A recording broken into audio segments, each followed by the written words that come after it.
საქართველოს მომდევნო 6 თვე შავი ზღვის ეკონომიკური თანამშრომლობის ორგანიზაციის თავმჯდომარე იქნება. სტატუსის გადაბარება ეკონომიკური თანამშრომლობის ორგანიზაციის შეხვედრის ფარგლებში მოხდა. პარალელურად შალვა პაპუაშვილი ქართულ დელეგაციასთან ერთად მართავს შეხვედრებს ბულგარეთში. ვიზიტის დეტალებით ანა ბროლაძე გვიერთდება ახლა მოამბის ეთერში.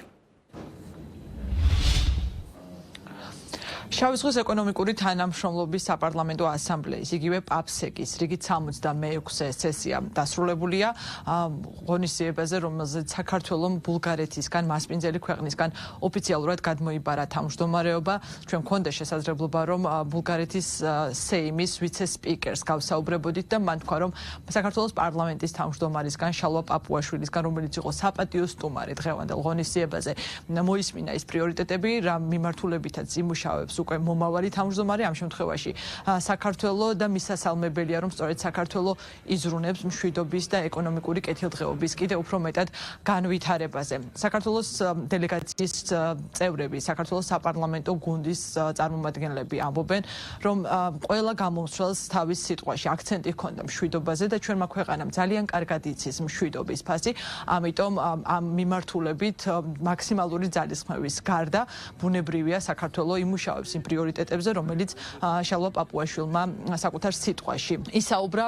გაამახვილა ყურადღება რამდენად მნიშვნელოვანია დაკავშირებადობის გაზრდა, საქართველოს როგორც შუა დერეფნის როლის კიდევ უფრო მეტად გამოკვეთა და გაძლიერება და ბუნებრივია ეკონომიკური კეთილდღეობის მიმართულებით გადადგმული ნაბიჯები, ვინაიდან სწორედ ეს არის მიმართულება, რომელზეც სხვადასხვა საკითხებთან ერთად აქტიურად მუშაობს სწორედ შავი ზღვის რეგიონის ქვეყნები და რომლებიც შედიან თავის მხრივ შავი ზღვის ეკონომიკური თანამშრომლობის ორგანიზაციაში 12 წევრი სახელმწიფო, რომლის საპარლამენტო განზომილებები დღეს მთელი დღის განმავლობაში მსჯელობდნენ ორგანიზაციის სამომავლო მიმართულებებზე, იმ მიმართულებებზე, რომელიც ამ შემთხვევაში საქართველოს როგორც თავმჯდომარე ქვეყანას ექნება 6 თვის განმავლობაში.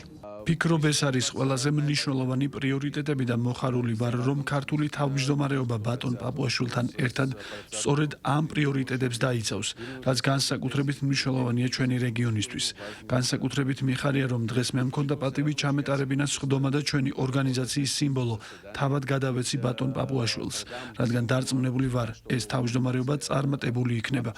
ჩვენთვის მნიშვნელოვანია, რომ იყოს მშვიდობა, სტაბილურობა და კეთილდღეობა, რაც ქართული თავმჯდომარეობა პრიორიტეტებია და მჯერა, რომ როცა ერთად ვმუშაობთ და ერთმანეთს ვუჭერთ მხარს, ეს ჩვენი ხალხებისთვის კეთილდღეობის მომტანი იქნება. წარმატებული, ძალიან მნიშვნელოვანია შავი ზღვის რეგიონში ჩვენი მეზობელ ქვეყნებთან და ზოგადად შავი ზღვის რეგიონის ქვეყნებთან ეკონომიკური თანამშრომლობა გავაღრმავოთ ინფრასტრუქტურის კუთხით, ლოჯისტიკის კუთხით და რა თქმა უნდა, ერთ-ერთი მთავარი წინაპირობა ამ ყველაფრის არის მშვიდობა. ამაზე თვითონ გამომსვლელებმაც გააკეთეს აქცენტი და ხაზი გაუსვეს ამ ფაქტორს. მოგიხსენებათ, ზოგადად რეგიონში არის ძალიან დაძაბული სიტუაცია, მათ შორის ჩვენ რეგიონშიც არის კონფლიქტები, ამიტომ ჩვენი მთავარი ძალისხმევა არის მიმართული იმისკენ, რომ დავამკვიდროთ გრძელვადიან ფორმატში, გრძელვადიან პერსპექტივაში მშვიდობა. ჩვენი ძალისხმევა, ისევე როგორც ამ წევრი ორგანიზაციების წარმომადგენლების ძალისხმევა მიმართული იქნება მშვიდობის უზრუნველყოფისთვის. ეს არის თავარი და რაც ყველაზე მნიშვნელოვანი არის ჩვენი მოქალაქეებისთვის, ქართველი ხალხისთვის.